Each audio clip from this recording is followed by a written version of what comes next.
The clock on the wall read 2:47 in the morning. I know because I had been staring at it for almost an hour, holding my breath, afraid to move, afraid even to swallow.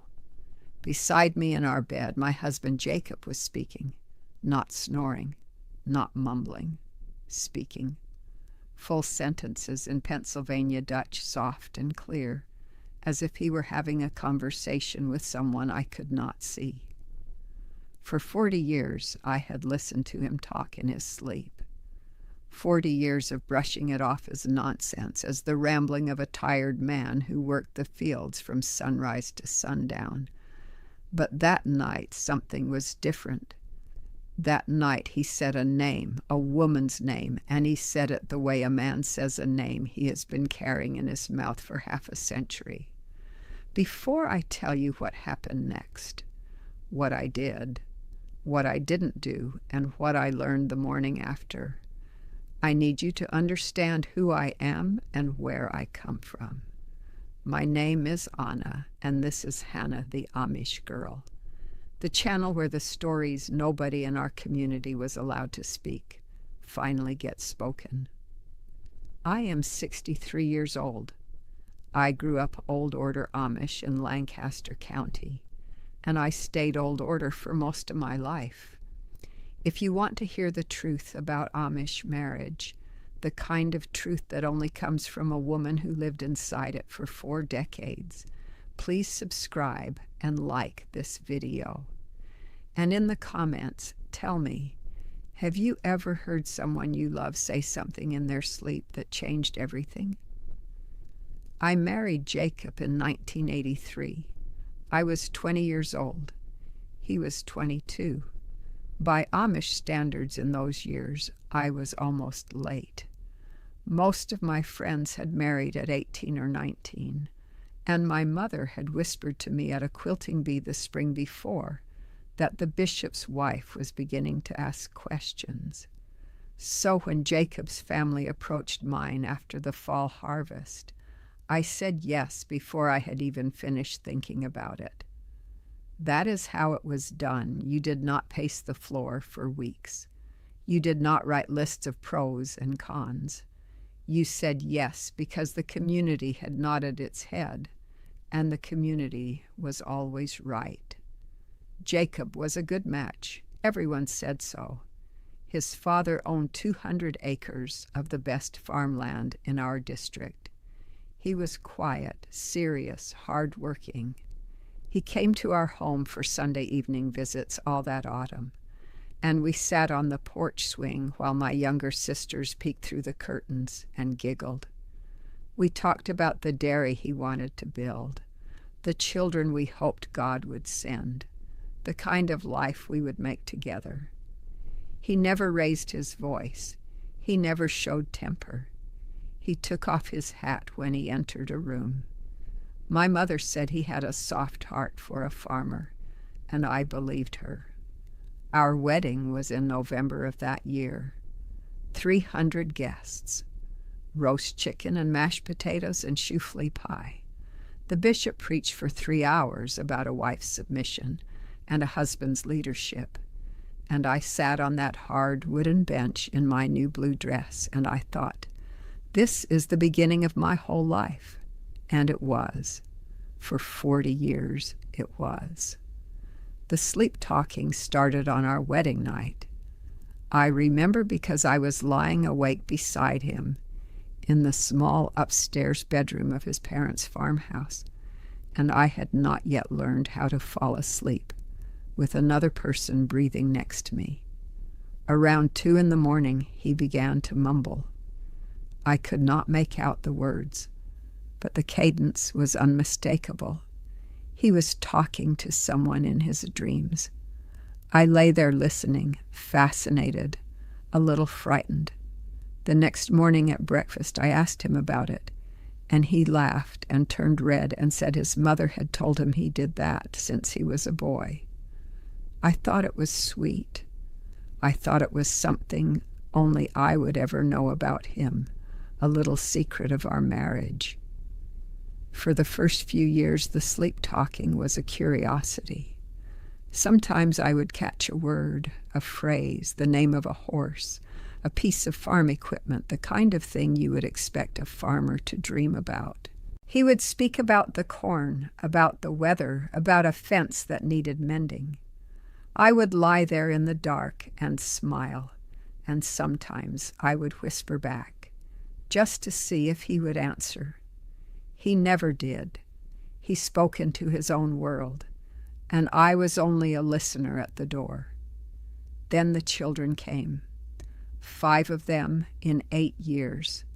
And when you have 5 children under the age of 8, you do not lie awake at 2 a.m. listening to your husband dream.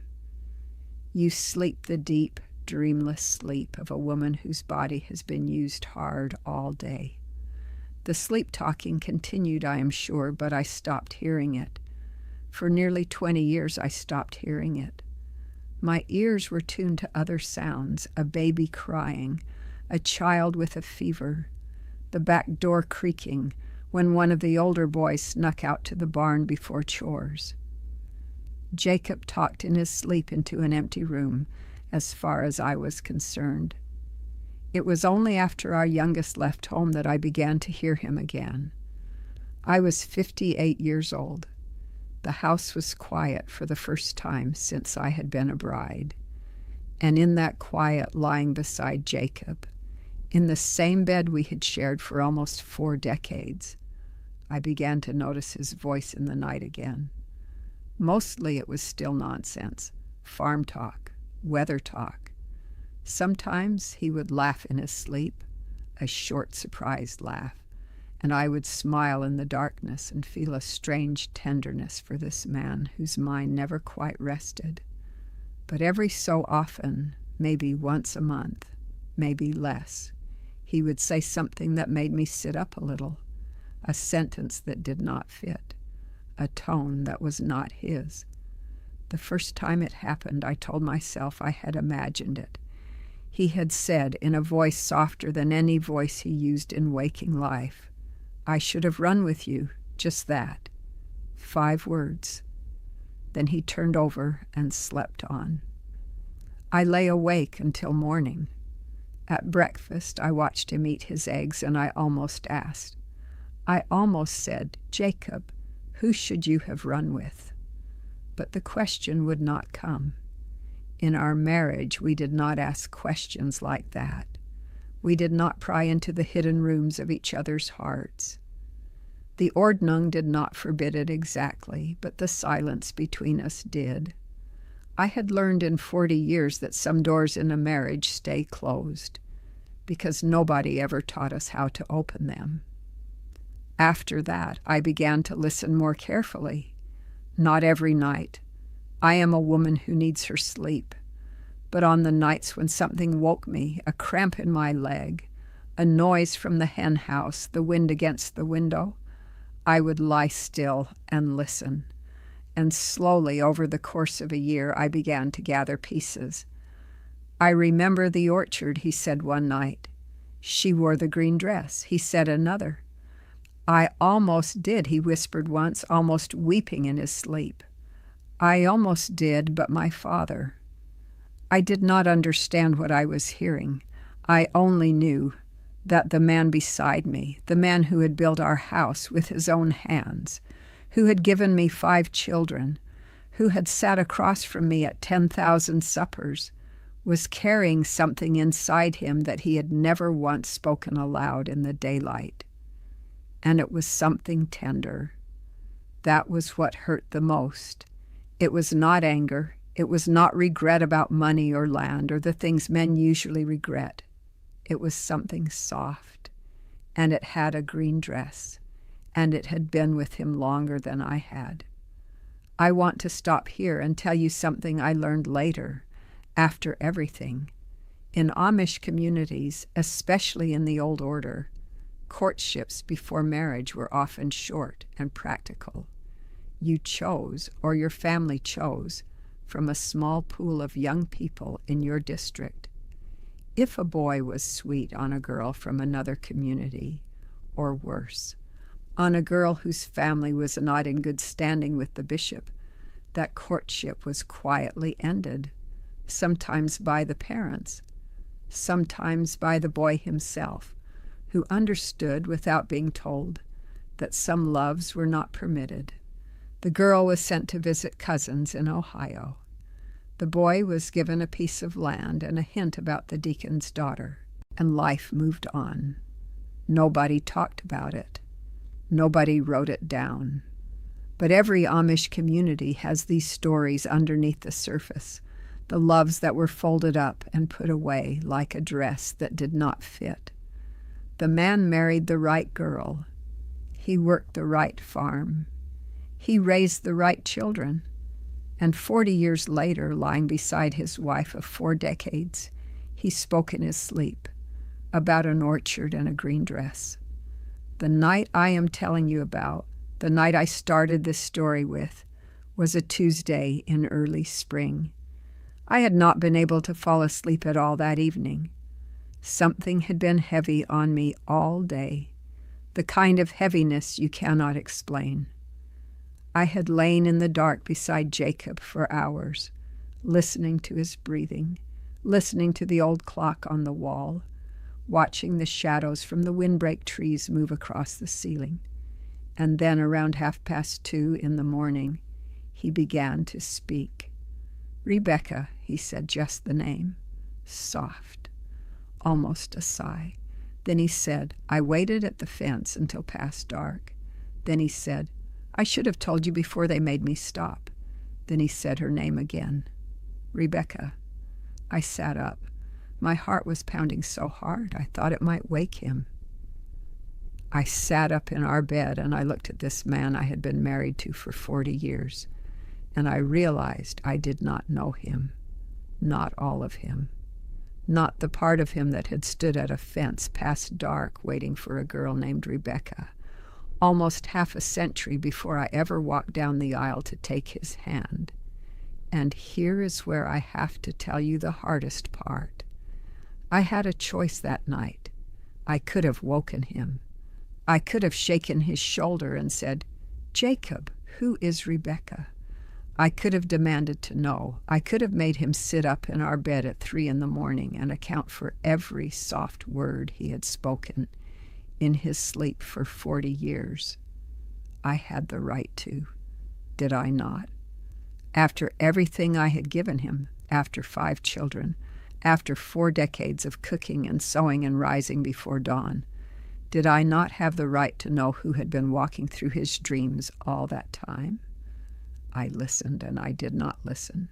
That is what I mean by the title of this story. I listened to every word. I did not miss one. I sat up in our bed and I heard him say her name 3 times that night, and I memorized every syllable. But I did not listen the way a wife is supposed to listen. I did not turn it into a weapon.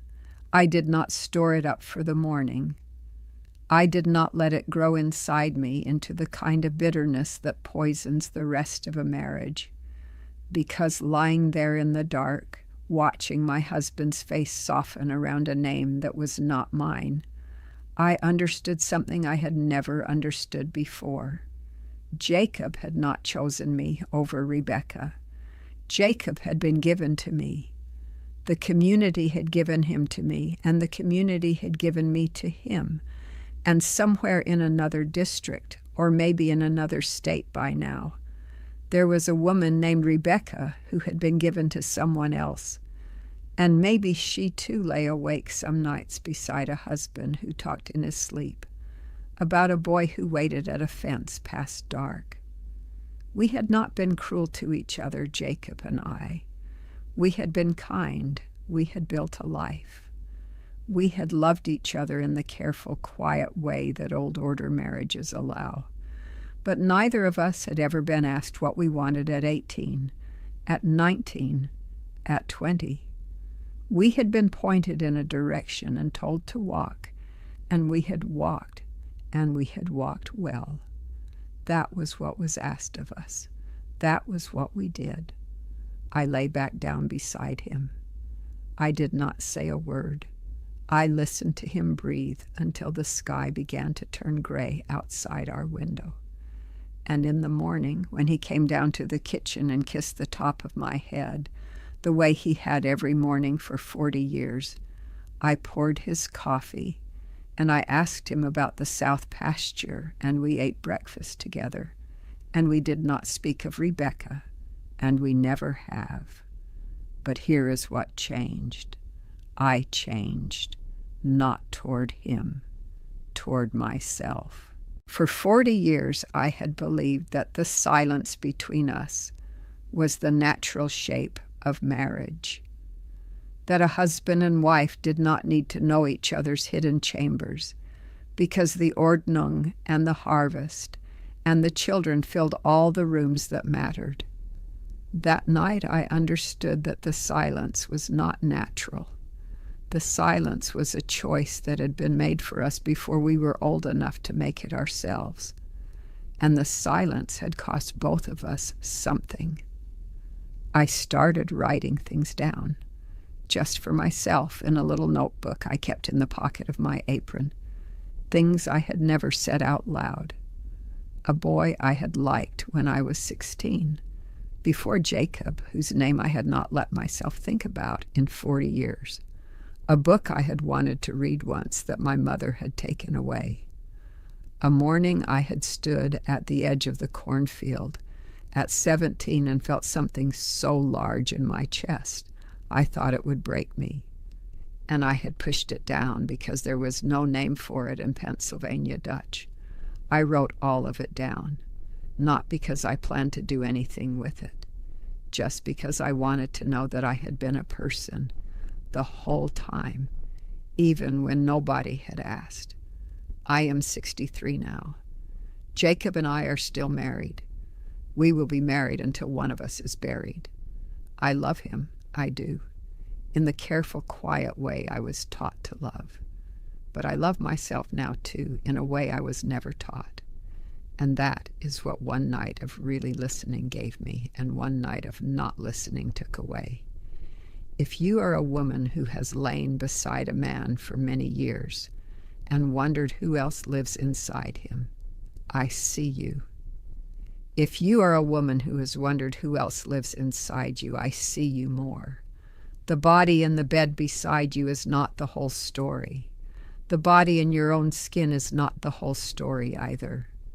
Somewhere underneath all the years of doing what was asked, there is a girl in a green dress, or a boy at a fence, or a 17-year-old at the edge of a cornfield. She is still there. He is still there. And it is not too late, even at 63, even at 70, even at 80, to finally say her name. If this story touched something in you, please leave me a comment. Tell me what part stayed with you. Tell me if you have ever heard a name in the dark that was not yours. And if you want to hear more truths from behind the prayer cap, subscribe to Hannah the Amish Girl. There is so much more I am only beginning to say. Until next time, listen carefully, and then choose with great care what to do with what you hear.